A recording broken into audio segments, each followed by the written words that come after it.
Reka iyi nkuru naguteguriye nyihere kuri iri tangazo risohotse aka kanya. Ni itangazo risohowe na Minisiteri y'Ububanyi n'Amahanga ya Repubulika Iharanira Demokarasi ya Kongo. Nk'uko bigaragara ni itangazo ryasinyweho cyangwa se ryashyizweho umukono na Therese Kayikwamba Wagner. Riragaruka ku mwanzuro u Rwanda rwafashe ku munsi w'ejo rugaragaza ko bijyanye n'u Burundi na Repubulika Iharanira Demokarasi ya Kongo n'igitutu cyabo bashyize ku muryango wa CAC bikaza kurangira utagendeye ku mahame yasinyweho cyangwa se yashyizweho umukono n'impande cyangwa se n'ibihugu bigize uyu muryango, bikaza gutuma u Rwanda rudahabwa inshingano zo kuyobora uyu muryango nk'uko byari biteganyijwe, bijyanye n'uko Repubulika Iharanira Demokarasi ya Kongo n'u Burundi bashyizeho ibikangisho.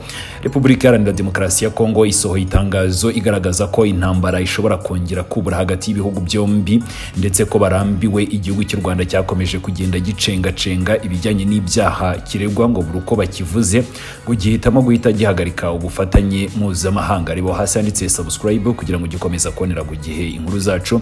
Reka nanjye ndeka gukomeza kwizimba mu magambo nkugezeho iri tangazo, nza kujyanisha n'andi makuru agaragaza ibyabereye mu nama ya CAC ndetse n'icyatumye u Rwanda ako kanya ruhita rufata umwanzuro wo kuva muri uyu muryango w'ibihugu by'ubukungu byo muri Afurika yo hagati.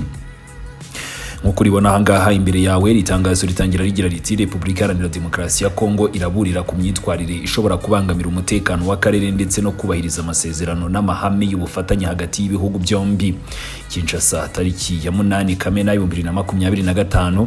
Repubulika Iharanira Demokarasi ya Kongo iributsa ko ibibazo biri mu burasirazuba bw'igihugu cyayo kimwe n'amakimbirane gifitanye n'u Rwanda bitezwa n'ibikorwa by'ubushotoranyi by'igihugu cy'u Rwanda, nk'uko byagarutsweho n'umwanzuro w'2773 w'inama y'umutekano w'umuryango w'abibumbye usaba ko ingabo z'u Rwanda zihita zivanwa ku butaka bwa Repubulika Iharanira Demokarasi ya Kongo ako kanya kandi nta mananiza abayeho. Ibyo bikorwa bihabanye n'ingingo ya 34 y'amasezerano mashya ya CAC ibuza ibihugu bigize uwo muryango gukoresha ingufu hagati yabyo. Nta gihugu cyakitwaza uburenganzira bwacyo mu gihe kibangamiye inshingano z'amategeko cyemeye ndetse n'uburenganzira bw'ibindi bihugu by'ibinyamuryango.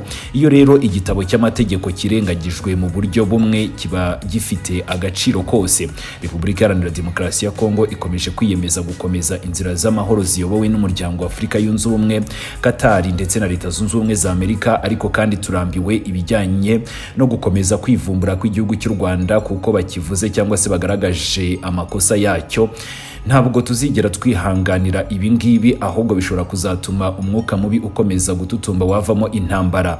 Ariko kandi turagaragaza impungenge ku myitwarire imaze kugaragara inshuro nyinshi, kureka amasezerano cyangwa se guhagarika ibiganiro buri gihe hakimara gusabwa ibisobanuro ku gihugu cy'u Rwanda cyangwa se inshingano ku byaha runaka u Rwanda rwakoze, ntabwo bizakomeza kwihanganirwa.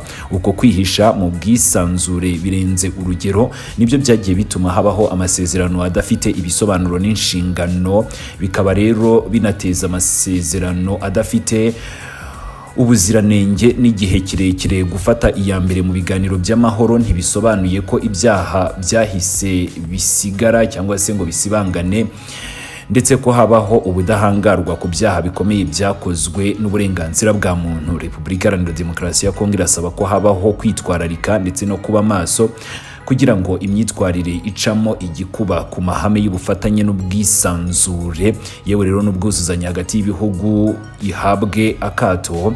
Kandi Repubulika Iharanira Demokarasi ya Kongo irasaba ko habaho inzego z'akarere n'iz'isi yose zikagaragaza cyangwa se zigakomeza gushyira mu bikorwa bifatika, bakanafata iya mbere mu kurengera amategeko, inshingano n'ubusugire bw'ibihugu byose.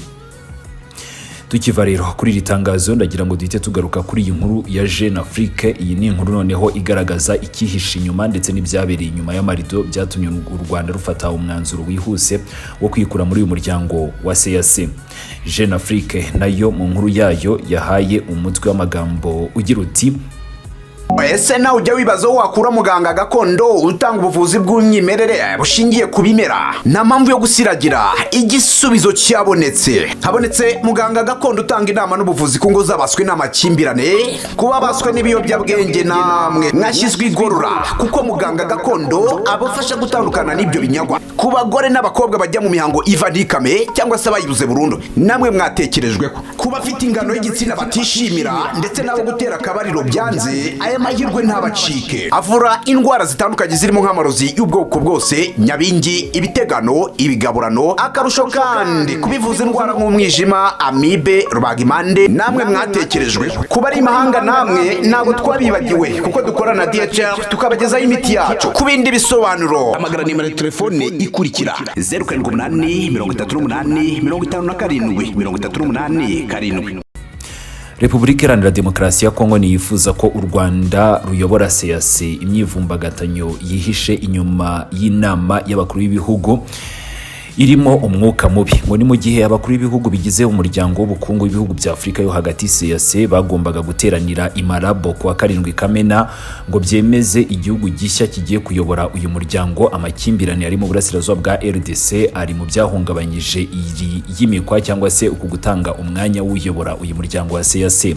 Inama y'abakuru b'ibihugu bigize CEEAC birimo Angola, Congo, RDC, Cameroon, Gabon, Chad, Guinea Equatoriale, Centrafrica, u Rwanda, u Burundi na Sao Tome yari iteganyijwe kubera i Malabo kuri uyu wa 7 Kamena, nubwo ikibazo cy'intambara mu burasirazuba bwa RDC kitari ku murongo w'ibyagombaga kuganirwaho, ariko kandi baje kukinjiza muri ibyo biganiro ndetse biza gutuma u Rwanda rufata umwanzuro ukakaye.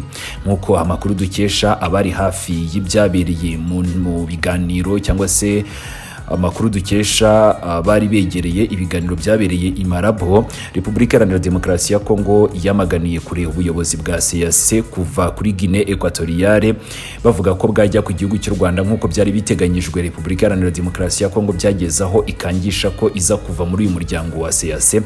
Ni ku ruhande rw'inama y'abaminisitiri yari yabaye kuwa 4 Kamena ngo igihugu cyakiriye inama cyagerageje kunga impande zombi. Ni kubw'ibyo hamwe rero n'impushya za perezida wa Guinea Equatoriale Teodoro Obiangwema Mbasogo, Minisitiri ushinzwe ubumwe bw'akarere Lucas Abanga yayoboye inama ebyiri zafunguye amarembo ku biganiro byimbitse. Ni mu rwego rwo kugabanya ubushyamirane hagati ya Kigali na Kinshasa. Amakuru kuri ubu ngubu akomeje guturuka ku bantu ba hafi, akavuga ko u Rwanda rwatangaje ko ni mu gihe cyose Repubulika Iharanira Demokarasi ya Kongo n'u Burundi bakomeza kugenda bitambika ibijyanye n'umwanzuro w'uko rugomba kuyobora uyu muryango, ko narwo ruzahita rubona neza ko uyu muryango utagendera ku mahame ndetse n'amasezerano yashyizweho umukono. Ari nayo mpamvu rero u Rwanda rwahise rusohora itangazo rugaragaza ko rwahisemo kuva muri uyu muryango. Ntabwo ari ubwa mbere ibihugu byombi bihanganye muri CEEAC. Ni mu ibaruwa yandikiwe perezida w'umuryango wa Afurika yunze ubumwe Azali Assoumani w'Ikomore kuwa 3 Werurwe, perezida w'u Rwanda nyakubahwa perezida Paul Kagame yavugaga ko u Rwanda rwavanywe mu nama ya 22 ya CEEAC yabereye i Kinshasa kwa 25 Gashyantare 2023 bitewe n'uko igihugu cyari cyakiriye iyo nama aricyo RDC cyari cyavuze ko kitagomba kwicarana ku meza n'igihugu cy'u Rwanda. Twibutsa ko icyo gihe Repubulika Iharanira Demokarasi ya Kongo ni nayo yari iyoboye uyu muryango. Ni mu gihe imbaraga zo guhuza impande zishyamiranye ku kibazo cy'intambara mu burasirazuba bwa RDC zikomeje kugenda bigura intege.